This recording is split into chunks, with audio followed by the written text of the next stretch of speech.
vocês? Meu nome é Janilson. Hoje eu vou falar um pouquinho sobre pulsões, né? Aliás, sobre pulsão, na verdade, na palavra certa que tem para dizer.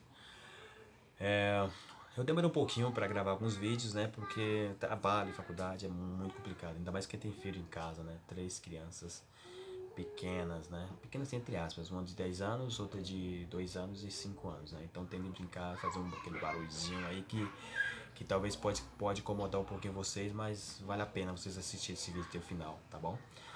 E as crianças faz parte da vida, né? E quem não foi criança um dia, né? Então vamos lá.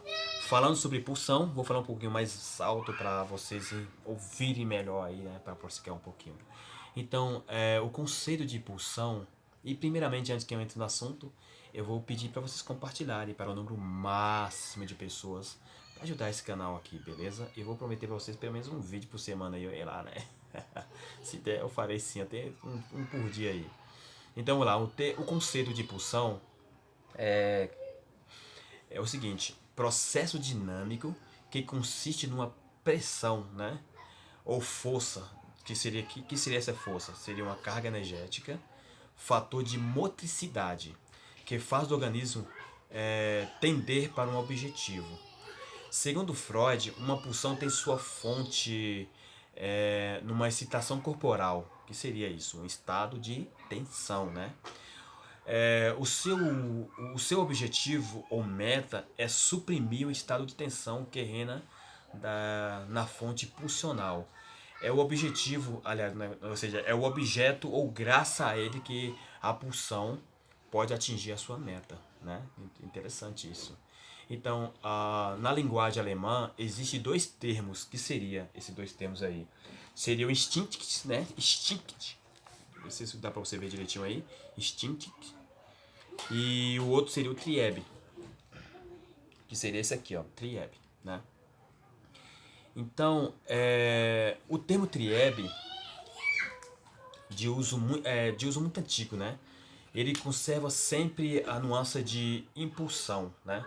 Ou seja, há menos ênfase numa finalidade definida do que numa orientação gerada, sublinhando o caráter irreprimível da pressão mais do que a fixidez da meta do objeto, né?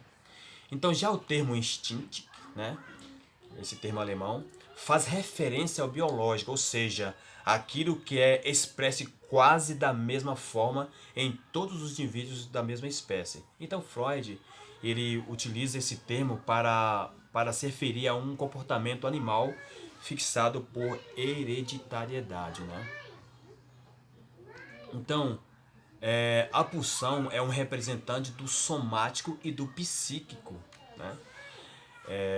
Ao lado da excitação externa, o que o indivíduo pode fugir ou de que pode proteger-se. Existem forças internas. Que força seria essa? As pulsões, né? Portadoras constantes de um afluxo de excitação, e que o organismo não pode escapar, e que é o fator propulsor do funcionamento do aparelho psíquico. A pulsão não tem meta nem objetivo fixo. Ela é o quê? Ela é parcial, ou seja, ela é variável e parcial. Beleza? Então Freud propõe duas teorias das pulsões, e ambas são dualistas, né?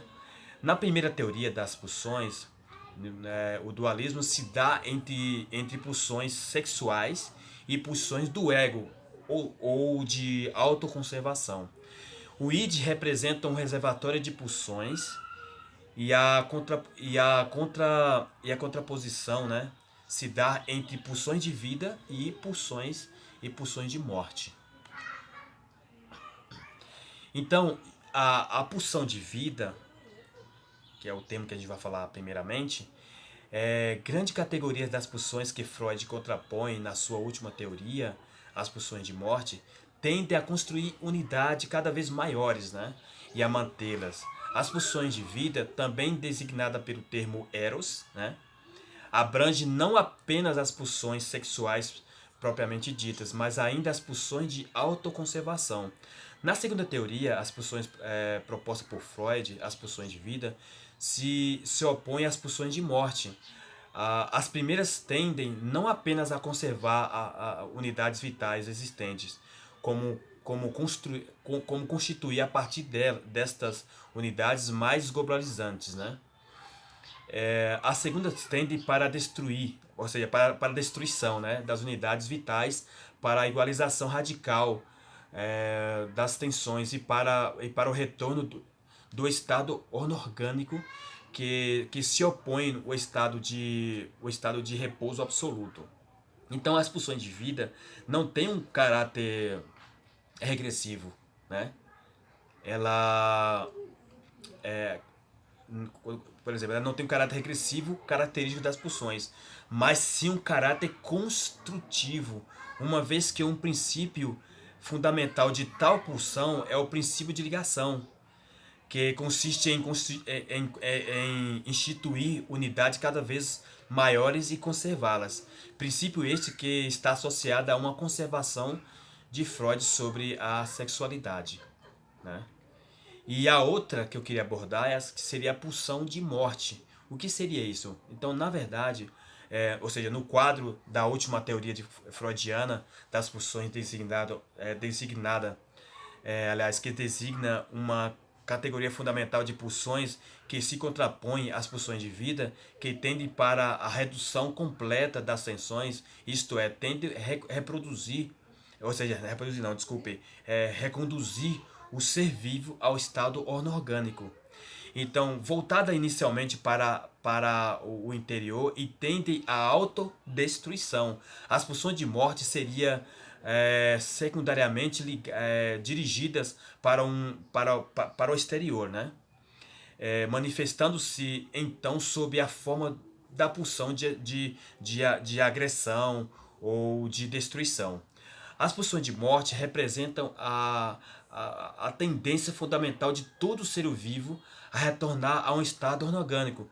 Então, o nosso amigo Freud elaborou o conceito de pulsões de morte ao observar o fenômeno de repetição, que levou à ideia do caráter regressivo das pulsões. Em tais fenômenos de repetição, o aparelho psíquico não apenas descarregava a libido, mas a libido estava relacionada a situações desagradáveis. Então Freud resolveu chamar essa compulsão a repetir o mesmo erros de pulsões de morte. Por que pulsões de morte, por exemplo? Porque ao contrário das pulsões sexuais que nos fazem construir ligações afetivas e gerar outras vidas, há pulsões de autoconservação, como a fome, né? Que nos fazem preservar nossas vidas. Aliás, preservar nossa vida, a pulsão de morte parece querer levar-nos para um buraco, né? Mais ainda permanece a pergunta, né? Mas por que, tal impulso existe em nós? A única forma com que Freud consegue dar solução a esse problema é recorrendo a uma hipótese velhinha, né? Elaborada por um dos primeiros psicólogos, um sujeito chamado Gustav Fechner, né? Esse dizia que o nosso aparelho psíquico era como uma máquina de descarregar a tensão. A ansiedade vem justamente quando não conseguimos descarregar a tensão acumulada. O problema é que se a tensão for totalmente descarregada, a gente morre. Logo, ao realizarmos completamente a tendência de nosso aparelho psíquico, o resultado é morte, né? Vejamos então a conclusão de Freud. Se nosso aparelho psíquico tende a descarregar toda a tensão que acumulamos no dia a dia, quando eu tenho necessidade de repetir as mesmas coisas, é porque ainda não consegui descarregar. A repetição é uma forma de tentar descarregar toda a tensão. Um exemplo bem clássico que a gente pode ver isso na vida real por exemplo, é o vício, né? Por exemplo, dentro da pulsão de morte, eu vou falar um pouquinho sobre, como já falando de vício, né? A droga no geral, né? Então a melhor imagem para para a pulsão de morte é chamada de Crocalândia. A Crocalândia é a região de São Paulo, onde tem muitos drogados ali consumindo crack, etc. Então o vício deixa de pensar em trabalho, em estudo, namorada, para passear durante o dia, né? E etc. Passear assim, eu quero dizer assim, no shopping e tal, as coisas assim, entendeu? A pessoa prefere ficar lá, se drogando lá na Cracolândia, né? Fumando cigarro o tempo todo e tal, e por aí vai. Se for cigarro tá bom, né? Mas vamos lá. E, por exemplo, ele não, nesse caso, ele, não, ele quer um prazer, né? Ele busca por um prazer. Aquele prazer que eles têm ali é um prazer que não dura muito tempo, porque isso que eles repetem várias vezes, né? Por exemplo, o prazer de comer um sanduíche, ele quer uma sensação maior, né? Ao invés disso. Ele quer uma sensação que não faça mais ter fome. Então, ter sede, ter tesão, por exemplo, né? Ele quase consegue, por um minuto, a droga lhe dá uma sensação de ilusão, né? Mas esse efeito ele dura pouco tempo, como já foi mencionado, né? E daí ele tende a repetir todo aquele processo novamente, né? Repetir e por aí vai. E é isso que se dá na pulsão de morte. Então, eu queria abordar um pouquinho duas palavrinhas dentro da pulsão que foi mencionada, né? Que seria o Eros, né? E seria também o Thanatos, né? Vou escrever aqui como que é a palavra Eros aqui, ó. Eros. E essa palavra, a palavra Eros, e essa palavra que seria não, que é TH, tá, gente? Ó, aqui é um H, tá? Natos, tá? Aqui é um T, H, A. Escrevi errado a palavra, ó. Thanatos, beleza? Eros e Thanatos. Então, esse Eros seria o que seria? O deus do amor, né? E o Thanatos, o deus da morte. No Eros nós temos a incerteza, a busca do prazer, da alegria e da felicidade. Significa para Freud o desejo sexual. Que seria isso? A libido, né? Então, o Thanatos, que seria o deus da morte, induz a solidão e a tristeza. Impulso instintivo e inconsciente, né? Que busca a morte, ou seja, a destruição. Como já foi mencionado agora há pouco, o uso de drogas, né? Como foi no caso da Cracolândia.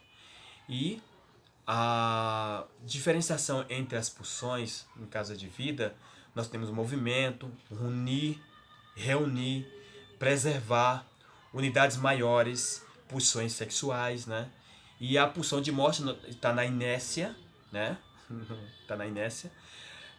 Retorno ao inanimado, ele tende a destruir, né? E tende a desfazer tudo, né?